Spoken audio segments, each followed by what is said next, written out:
Did you like what you were hearing from Boehner and the Republican leadership on the fiscal cliff? Well, I mean, there's a couple of things in there, you know, I could say they sounded good, but the problem is there's no credibility. What I run into when I'm going around the country is they don't believe, the people that I talk to generally don't believe anything they hear. You know, they just don't trust it. Somebody said, oh, yeah, we want to work together. Yes, fine. Oh, yes, we won't raise taxes. They don't believe that.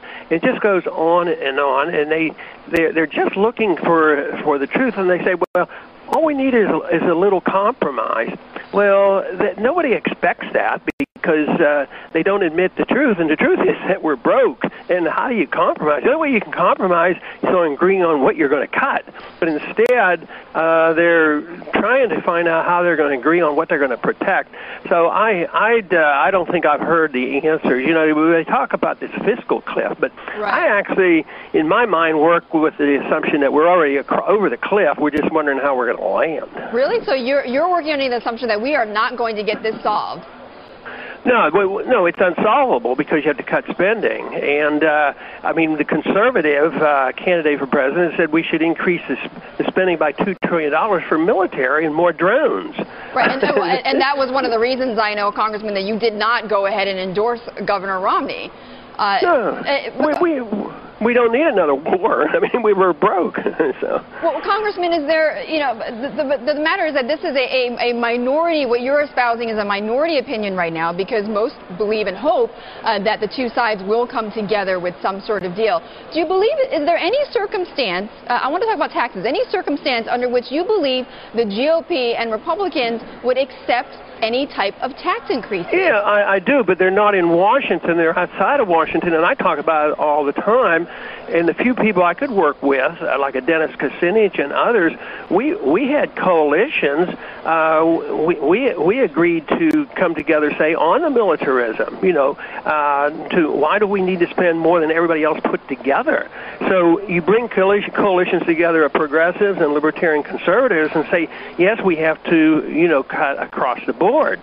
But right now they say there's compromise on preservation of certain programs, but you have to get together and bring people together of different viewpoints. And I don't call that compromise because I don't think anybody should sacrifice their principles.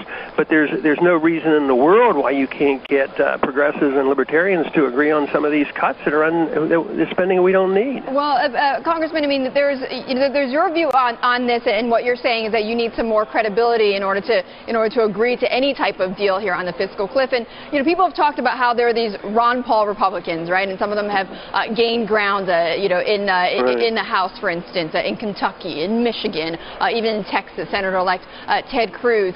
What would they need to see, including you, in order to come together and agree and approve on some sort of deal?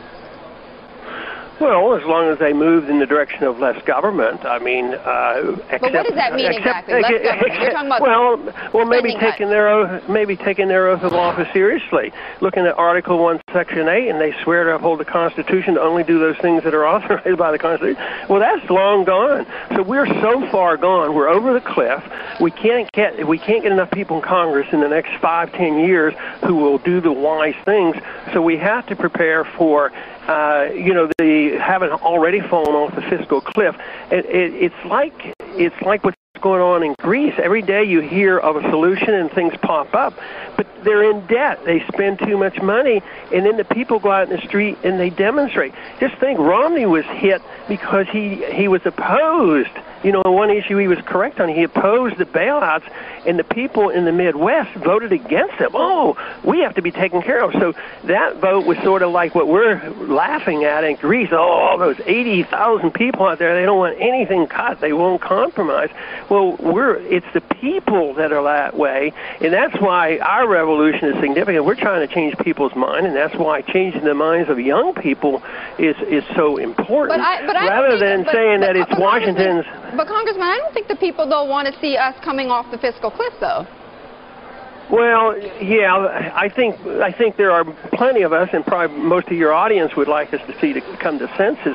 But if you look at the numbers, and if you look at the way pure democracy works, see, pure democracy is dangerous. The majority dictates against the minority. So right now, the majority are receiving a check. So when you get a vote, and that's why people were sort of surprised with these conditions that this president could get reelected. But that is a bad sign in that there are more on the receiving end. People don't want anything cut. They want all the bailouts to come. They want the Fed to keep printing the money, and they believe. See, they don't believe we've gone off the cliff or that we're close to going off the cliff. They think that we can patch it over, that we can somehow come up with magic solution. But you can't have a budgetary solution if you don't change what the role of government should be. As long as you think we have to police the world and run this welfare state, all we're going to argue about is who's going to, get the loot, who gets the money.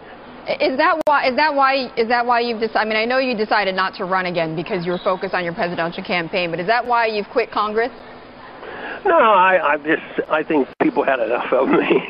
But I also don't have, Congressman. I don't have much confidence in the political system, and never did. My goal has always been to change people's mind so as long as people demand more government, they're going to get it. So government reflects the people, and that's why I am excited about going to the college campuses, and I will continue to do that. That's where I was able to get a lot of support, and they're saying, I agree with you. We don't need more government. We want more freedom. We want to be able to keep our own money. We want sound money. And if you had sound money, you don't have deficits because you can't print money.